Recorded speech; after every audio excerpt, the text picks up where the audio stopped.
আসসালামু আলাইকুম। কয়েকদিন ধরে বলছিলাম ভিডিও বানাবো না, আর ভালো লাগে না। এরই ভিতরে আমাদের দেশনেত্রী মারা গেল, ভিডিও বানাই নাই।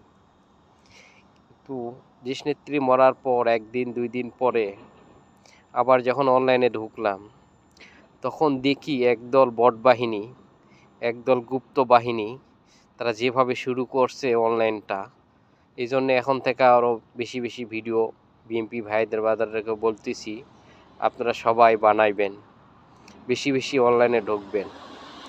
ঠিক আছে, কিছু কিছু বট বাহিনী 54 বছরে যারা 54টা সিট পাওয়ার যোগ্যতা অর্জন করতে পারে নাই, তারা 2026 সালে আসে বড় বড় গপ্প দিচ্ছে, বড় বড় ভাষণ দিচ্ছে, বড় বড় শোডাউন দিচ্ছে।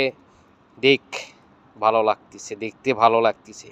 কিন্তু তারা 54 বছরে যারা 54টা সিট পায় নাই, তারা আজকে বড় বড় গল্প মারতেছে। কিন্তু তারা ভুলে যায় নাই, তারা ভুলে গেছে, কিন্তু তারা ভোলে নাই। তারা ঠিকই অন্তরে রাখছে বিএমপিকে।